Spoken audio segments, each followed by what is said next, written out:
आज जरूरत क्यों पड़ा? 365 दिन मेहनत कर धान गेहूं का उपज एक किसान मजदूर का परिवार करता है। दिन रात खून पसीने बहाकर, आधे रात करा के ठंड, वो बारिश के मौसम महीने, और उसमें हम लोगों ने अपने पुत्र के साथ बाप बेटे सभी मिलकर, मैं भी किसान का बेटा हूं, किसान परिवार से आता हूं, आज भी खेती का कार्य करता हूं, इसलिए वो दर्द मैं समझता हूं। सामाजिक जीवन में आपके साथ हूं।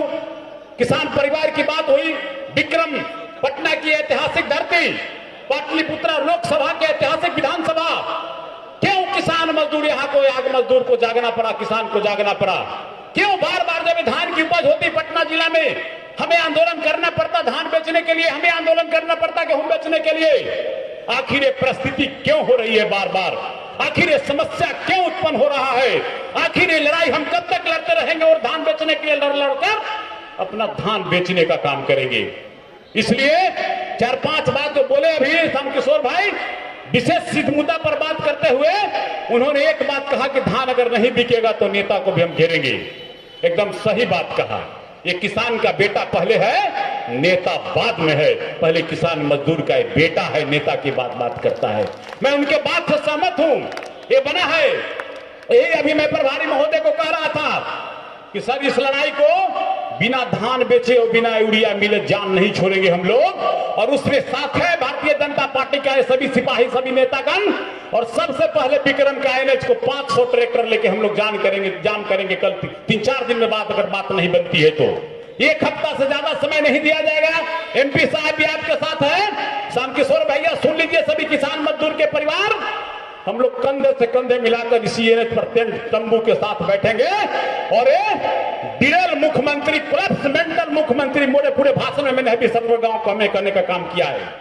समाधान यात्रा नहीं इनका, किसान मजदूर जाग गया है, इनका समापन यात्रा हम लोगों ने नाम रखा है। समापन यात्रा की ओर बढ़ रहा है और ये विक्रम यहां से जगाकर भेजेगा। विक्रम क्या धरती बताएगा कि आप पटना में सो समाधान नहीं करोगे, समापन की यात्रा में आप साथ चल रहे हो। इसलिए इस लड़ाई को हम लोग आगे बढ़ाते हुए बात होगी, कल वहां जाकर बात करेंगे। एमपी साहब भी साथ रहेंगे, सब लोग साथ मिलकर बात करके और इस मिशन के लिए तैयार रहिए। इसलिए कि लड़ाई आपका है। ये लड़ाई कोई भारतीय जनता पार्टी वोट मांगने के लिए आपके बीच नहीं कर रहा। ये लड़ाई आज कोई एमपी का चुनाव नहीं जो आपके बीच जाकर गांव में लोगों से मिलने का काम किया। ये लड़ाई कोई आज मजदूरी विधानसभा का चुनाव नहीं जो आपसे लोग मिलकर दिन रात 15 दिन से आपके बीच जाकर न्योता देने का काम किया। ये लड़ाई किसान मजदूर का भारतीय जनता पार्टी अपने कंधे पर आपके साथ कंधे से मिलाकर लड़ने के लिए लड़ाई को आगाज किया। इसलिए सब लोग आप लोग जुटिए, जैसे आज जुटे हैं सब लोग अपने व्यवस्था से, सब लोग कैसे आज जुटे, माताएं बहनें भी आपके बीच जुटे हुए हैं। हम लोग इस मिशन को आगे बढ़ाएंगे। स्वामी जी की ऐतिहासिक धरती याद करिए, ये कर्म भूमि भी स्वामी जी का रहा, बेटा से लेकर क्षेत्र पूरा रहा कर्म भूमि। स्वामी जी की ऐतिहासिक धरती, शहीदों की वीरों की धरती है विक्रम, ऐतिहासिक जगह। और जब यहां से एक आवाज निकलेगा किसान मजदूर का, सोए हुए सत्य पर निरंकुश बैठा है सरकार, सोचने पर विवश होगा कि कैसे हम उसका काम करें, कैसे उसका धान लेने का काम करें। धान की कटोरा कहे जाने वाला क्षेत्र, धान की नैहर कहे जाने वाला क्षेत्र, और यहाँ का किसान दर्द से खड़ा रहा है और निरंकुश मुख्यमंत्री बैठकर सत्ते पर मलाई खाने का काम कर रहा है। ये बर्दाश्त भारतीय जनता पार्टी कभी नहीं कर सकता। ये बर्दाश्त नरेंद्र मोदी का सिपाही, बिहार के सभी कोई ये जनता के सिपाही नहीं बर्दाश्त कर सकता।